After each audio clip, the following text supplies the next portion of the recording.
Hello again. Sorry about that.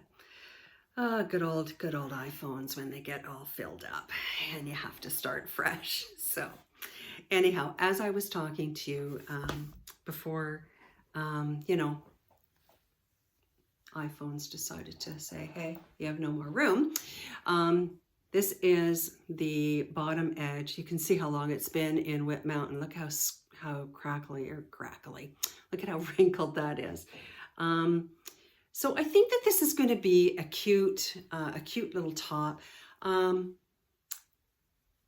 work on it and see what happens, and we'll see what comes of it. So anyhow, as I was saying, this is the Inamorata. Geez Louise, I don't know if that's the right way. Fingering weight. This particular pattern that is in Ravelry was made with 2 strands of lace weight.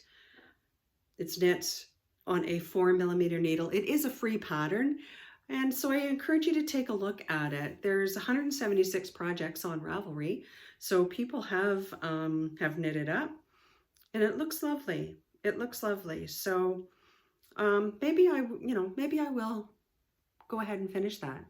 We'll see. I don't know. I don't know. So what's up next for me? So some dream, maybe not some dream knitting. I'm actually going to knit these. So I can't remember if I mentioned in a previous episode that I had made a commitment to myself to knit my mom 12 pairs of socks this year. My mother loves homemade socks. She either doesn't wear socks at all or only wears homemade socks. So there's no no store-bought socks in her house. So I committed to making her some socks. So what I did is I whipped her up a quick pair, just using some Croy. Let me see here if I can find those. Yeah, so I just made vanilla socks for her using the North American Croy stripes in the blue colorway. So come on now. Sorry. So you can't go wrong with those. They knit up great. They stripe to make you look like you're a brilliant knitter.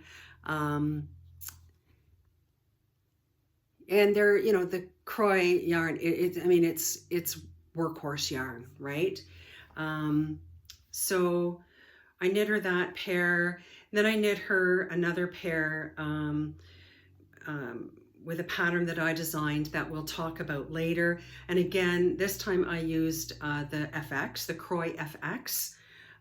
So it's kind of a super duper neat. I actually kind of like that yarn. It's kind of like it, gives you that cool kind of fadey, marly look, right? Is there a better? Not really. Yeah, like it's a great yarn, and it's very reasonably priced, of course, and easy to get. So where was I going with that? Yes, the Scrunch Socks. So I came across this pattern on Ravelry. It's a free pattern. They're called the Scrunch Socks. And here's a picture of them here. So it's just a vanilla sock, really. However, it's got a ridge of garter all along the sock. Like, look at that, all along the leg and the top of the foot. And so the way that this pattern is written is it's meant to be a fade, but let me just get to the pattern. I'm not really explaining this super well. So the one thing that the designer says is that because this is a free pattern, she only has it in one size, and she's done that just to keep it free. She has a medium to large size sock, 64 stitch cast on. So if you have larger foot, you know, she gives some links in here. Again, tin can nets to help you resize, done in 2.5 9-inch circular or 2.5 40-inch circular for magic loop, if that's your preference. And the pattern is pretty detailed. It's pretty detailed. So basically what you're doing is you're fading. You're fading the yarns. So she has a little schematic here with a fade recipe, right? You see that there? Sorry, you're getting a little bit of glare there. So, you know, what she's saying is you're casting on with color A, you're doing a number of repeats, and then you are establishing the pattern with color A and color B, and then you're going to color B, and then color B and C, etc., to give you kind of that fade look. So it's the perfect project to use up some of those minis or leftover yarns from other projects, right? So that's going to be my next cast on for my mom's 12 pairs of socks this year. Now, I'm at March the 12th and I haven't even started. I did consider giving her the purple socks from my last episode, and I am considering the Wild Bee socks for her as well. But truth be told, I love these socks, so I think I'm going to keep them for myself. I know, terrible daughter, aren't I? So that will be coming up next for me. I'm going to try and at least get them started in March because I really wanted to stick to one pair a month for her. So that it's not so much of a slog for me when it gets closer to the end of the year, right? Yeah. And then the next thing that I have coming up, this is not dream knitting, this is actually my next project that I will cast on, is my LYS. I talked about my LYS and the shawl that I knit for their last knit along. So they're doing the Year of Adventurous Knitting. Now I did link this in a couple episodes ago in the show notes, but I'll link it again.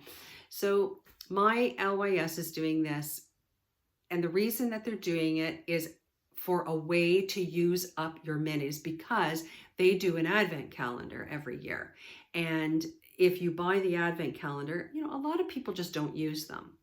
And so we're doing 4 projects during the year to use up minis. So the one project that I chose to go next with, I'm having problems with my words today. So I will be knitting up the Aster Tee by Megan Nodecker. I hope I said that right. It is a paid for pattern. It's $8 US. It's a little a sweet short sleeve shirt, perfect for the spring and summer. The aster flower stitch that decorates the yoke is a fun detail and is the perfect place to showcase some of your favorite mini skeins. It features drop shoulders and a deep scoop neckline and sleeves shaped with short rows. Aster is knit from the bottom up and in the round using fingering weight yarn. So there's a picture of the yoke. Isn't that lovely? What a great pattern for using up your minis. So I'm there's a close-up, look at that. Love it. So I'm super excited to be casting that on. That starts in April, I think. And if you're interested in jumping on board with the Year of Adventurous Knitting, I'll put the link to Facebook. You can jump right in the group. You know, the kind of the rules of the knit along are, you know, you don't have to use my LYS's mini skeins or yarn, but if you don't use their yarn, then you can't be included in the chance for prizes. That's all, right? So, you know, I encourage you to check it out. It's fun. We're doing 4 projects this year. And, you know, this is just project number 2 that we're going to be casting on soon. So I'm looking forward to that for sure. So let's take a look at this pattern. It's quite size inclusive. It goes from double extra small, or no, yeah, extra, extra small, all the way up to 5X. So that's a great pattern. Yeah, really size inclusive. So the Aster Tee. So if you're interested in that, check it out. I will, of course, put a link to that down below in the show notes. All right. So what was next? Yes. Oops, let's close that. We don't need that sock anymore. Okay. So as I've done in previous episodes, I want to share some of my faves.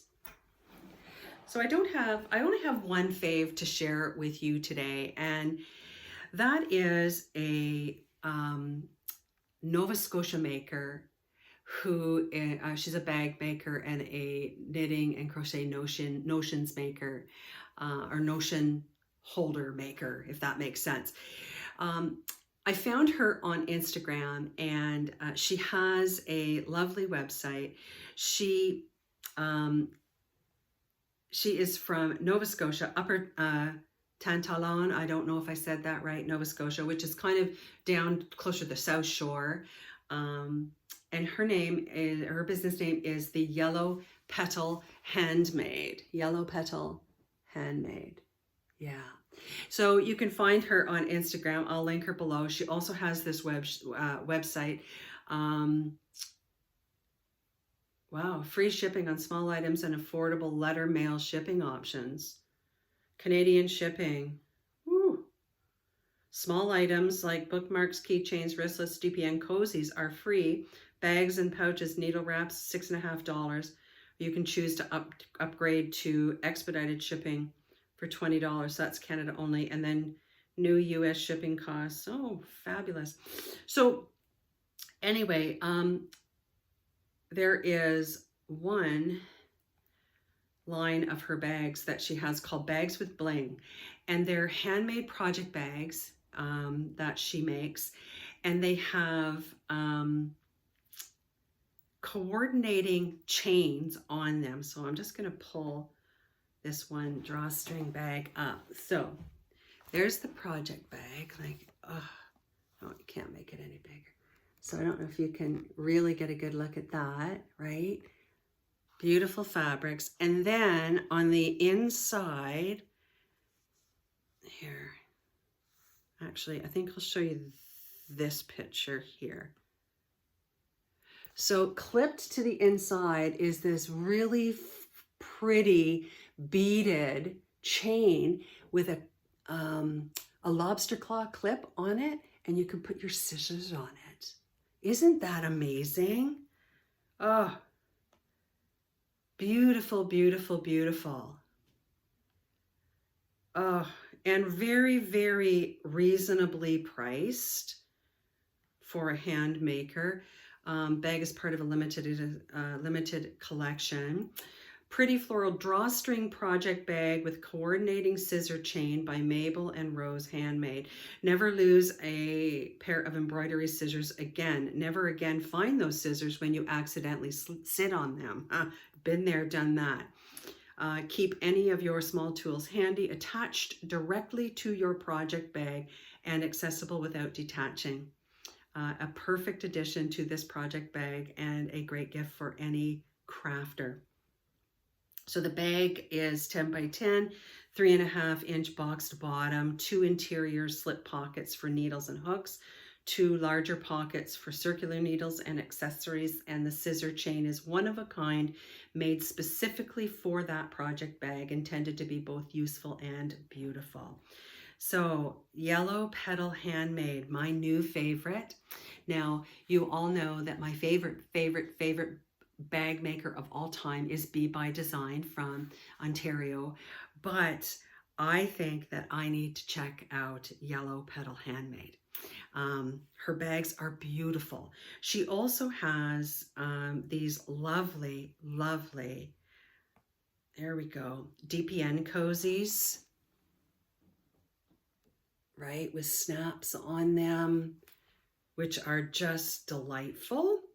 And yeah, interchangeable circular needle holders that, you know, close up beautifully. Look at that. Oh, just gorgeous, right? So I'll put a link to her website and to her Instagram feed for you to go check her out. I am absolutely 100% committed and passionate about supporting Canadian makers.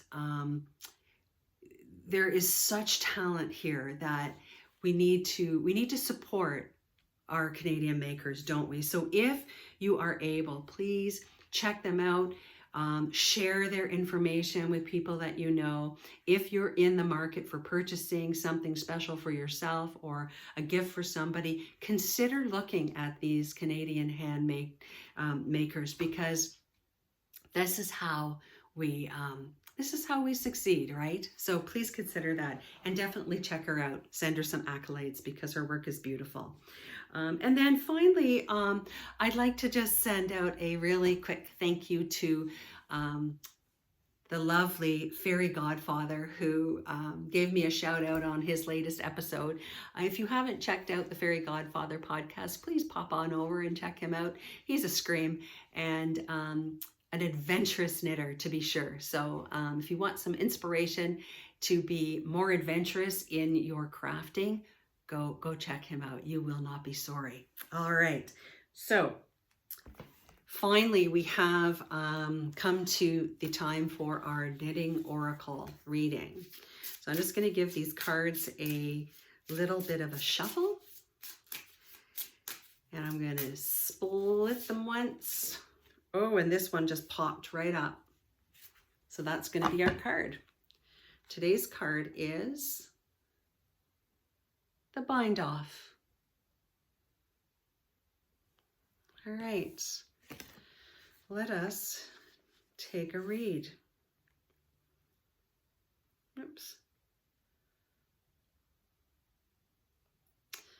The bind off. When you reach the bind off, you know you're at a happy, satisfying ending. The goal is achieved. The job is done. Oh, happy day. The bind off is a sister card to the finished object, though they have subtle differences.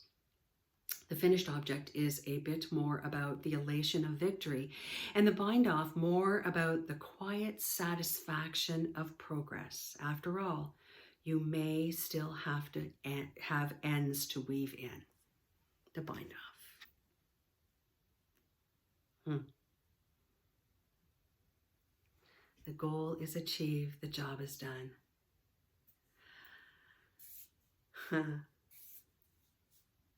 Bind off is more about the quiet satisfaction of progress. See, I can relate to this. I mean, look at Whip Mountain up there, right? How many times, I mean, think about those 2 pairs of fingerless gloves that I think I talked about in my first episode or my second episode. Think about those. The only thing that had to be done to them, well, one of them needed thumbs, but the one smaller pair, the only thing that had to be done to them was the ends needed to be woven in. And I didn't weave the ends in. So does that mean that perhaps I just didn't want that feeling of quiet satisfaction to end?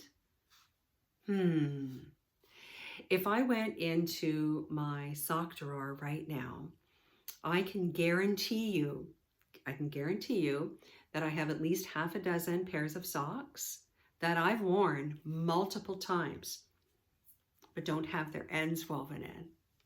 I just tuck them in when I put my socks on. I wonder if there's something about that. Maybe there's something about actually 100% finishing a project that I just don't want to do. What do you think about that?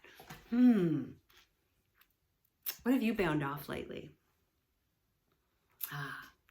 All right. So that's it for this episode of the 3 a.m. Knitter podcast.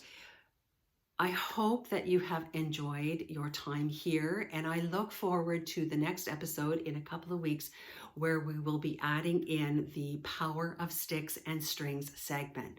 I do look forward to sharing this with you. I have talked to some amazing women who have fantastic stories to share with you that I'm sure somehow, somewhere will resonate with you.